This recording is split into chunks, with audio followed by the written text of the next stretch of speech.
Sold the junk from your room for $1,200 to pay rent, my brother texted. I stared at the message until the letters blurred. Then, glad you're not making a fuss for once. The word junk sat in my throat like a stone. He didn't know. He couldn't know. That junk was my late father's collection. Antique bonds, old prototype notes, rare coins he'd hidden in dust-covered drawers when the world stopped caring about tangible wealth. I'd cataloged every piece in secret years ago. Their total value? $2.35 million. I typed back, "Got it." He sent a smirking emoji, and I realized something. He'd expected me to explode, but I didn't, not this time. Because his message wasn't just careless, it was a confession. And I knew right then he hadn't just sold the junk, he'd known exactly what he was doing. We grew up in a house of silence, no slamming doors, no shouting matches. My father taught us that real power was quiet. When he died, my brother, Adrian, cried at the funeral. I didn't. He inherited the house. I inherited the debts. "Fair," he said, "you're the one with the better job." And I believed him, until that text. For days I played the part, the calm older brother, the one who never argued. He visited often, smug in that familiar way, his grin sharp, his eyes assessing. But beneath that surface, I felt something awaken, not rage, something colder. I thought about the nights we used to sneak into Father's office, about how Adrian's hands lingered too long on the drawers where the collection was kept. He used to say, "Why keep what no one values anymore?"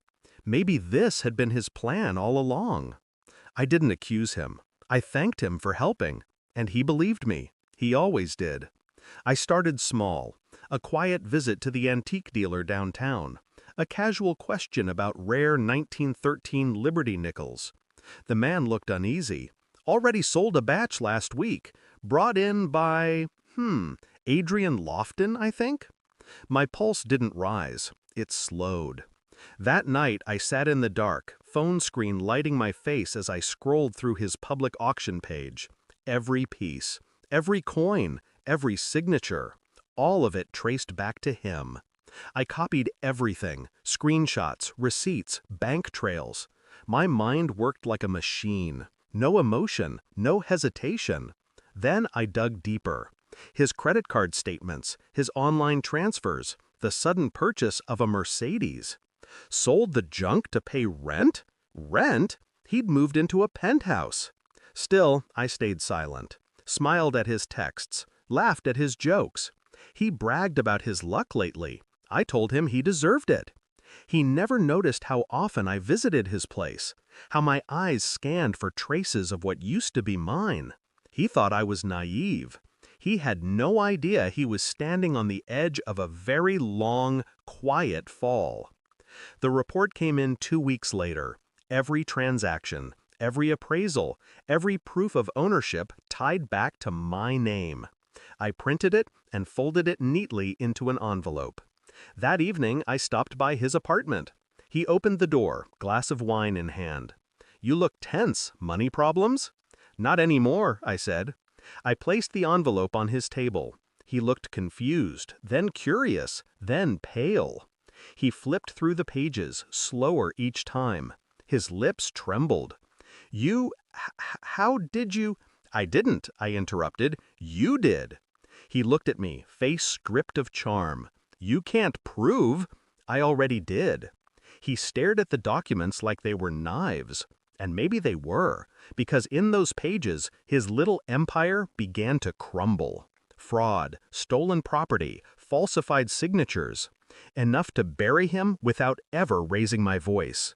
He tried to talk, to explain, something about desperation, about needing the money. I listened, motionless. His words meant nothing. They were just air, collapsing in the space between us. Finally, I handed him a choice. Return what's left. Transfer every cent. Or I file this tomorrow. His jaw clenched. "You'd destroy your own brother?" I met his eyes. "You already did." The silence stretched. long enough for him to understand there was no forgiveness here, only balance. The next morning, the funds arrived, every cent. And later that week, his name appeared in the paper. Fraud investigation, business assets frozen. I didn't leak it. I just didn't stop it. He hasn't spoken to me since. Sometimes I imagine him sitting in that empty apartment, surrounded by everything he bought with what he stole. But all I feel is nothing. Not anger, not triumph, just a quiet certainty that justice doesn't need noise. I moved Father's collection into a small locked case, unpolished, untouched. It sits in my study now, next to the old family photo. I look at it sometimes, not because I want to remember, but because it reminds me what silence can do. He called it junk, but it wasn't the collection that made me rich. It was the lesson he never learned, that the quiet one always finishes the story. Thanks for watching. Don't forget to like, share, and comment. Subscribe now to Cheating Stories Insight World for more amazing stories.